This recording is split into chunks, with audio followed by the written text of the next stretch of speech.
Hello, my name is Evgenia Rasa. I'm certified open yoga teacher, and this material is for the site yogaopenyoga.com, where we all can learn yoga from very basics and form the foundation for the future yoga knowledge. And today we are talking about the second principle of yoga. Well, we talked about the first principle previously, and now it's time for the second principle. Very good principle. It is called the second yoga principle or the second principle of yoga, as you wish. It's also called the principle of common sense, the principle of efficiency, and also it is the very essence of Brahmacharya principle in yoga. Very good principle. Do you want to know how does it sound? And it sounds like this. You should spend your energy and direct your consciousness only on things that are leading you to your defined goals in life, work, school, leisure, and yoga. Thereby, any goals. And the second part, like for the first principle, before getting involved in any activity, analyze if it's taking you to your goals. If not, then refuse from it. A very good, very modern, very efficient principle. Make your goals and go for them. And before getting involved in any activity, see yourself if it is taking you to your goals. I think it's very practical. In some areas of our life, we use this logic. However, in others, we kind of fail to use it. Think for yourself which are the ones that you like to use the logic and the ones that seem quite illogical. It's good to ensure some work for your mind. Logic. What does it mean? Logic, it means the cause and the consequence. If I do something, I get a certain result. If I'm nice to other people, then most probably other people will be nice to me. If what I understand nice is really nice. Or what else? If I'm not very nice, then probably what I get as the result can be not that good. The problem is that the consequences can come with a time delay, and also there are a lot of activities I have done before. So thereby some results might come in a mixed order or in a mixed understanding. So, but we will try to make things very simple as we do on our yoga learning site, where everybody, I hope, are doing very great learning and testing their knowledge and getting more efficient, thereby following the second yoga principle. This is where the logic or mind works. In order to succeed in the plane of logic, in the plane of karma, we need to sharpen our mind. Our mind is very interesting. I don't know how to call. It's not a thing, or some people think it's something very alive outside of like us. It's not us, but it's doing a lot of things instead of us. But we can kind of manage our mind, and we can have the mind working for us. And in a plane of logic, we really need to work with the mind in order to kind of bring away the things we don't need and that we call illogic. If you learned about what is yoga and about the three fundamental kind of perceptions, illogic, logic, and supreme logic, then you would be aware. Hope you do.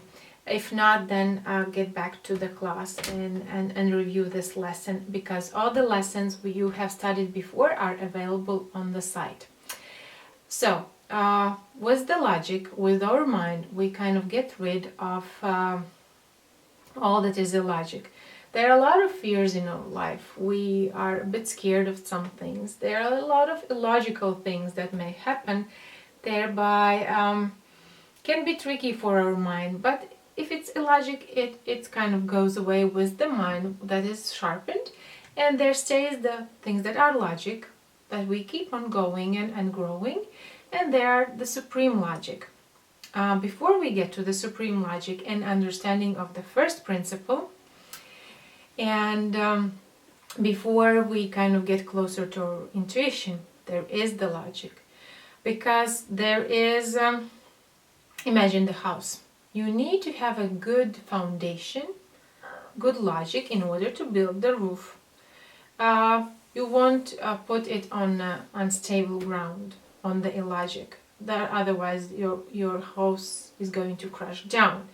You build it stable, and thereby you don't put the roof before there are the foundation and the walls. The same was the second yoga principle. You put the nice foundation was the logic, and after that you kind of get the first notions of intuition.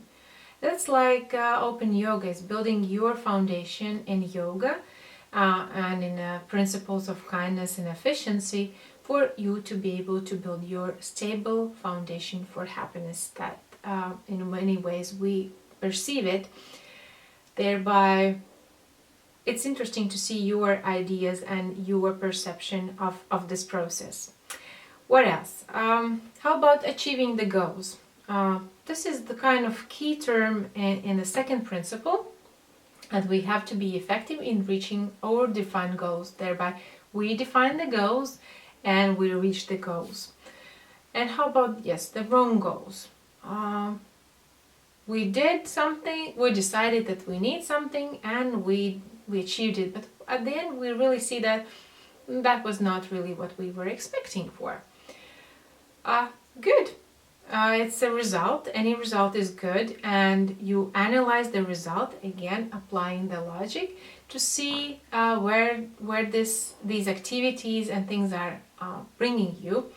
If this wrong result or wrong activity, as you saw, or wrong goal brings you not to making no further mistakes, perfect, wonderful, congratulations. And this is what we do with any goal.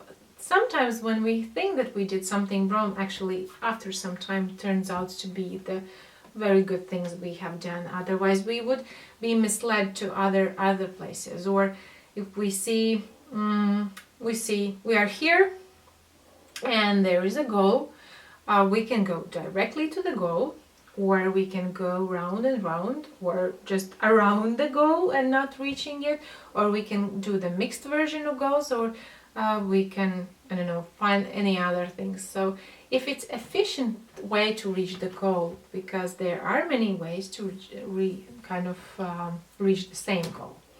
Thereby sharpen your mind and work with your consciousness.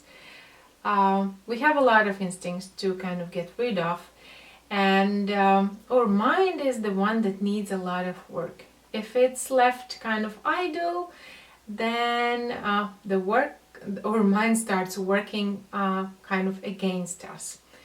And keep it kind of efficient, keep it working, keep it busy, and you will see how good it works for you and what benefits it gives to you.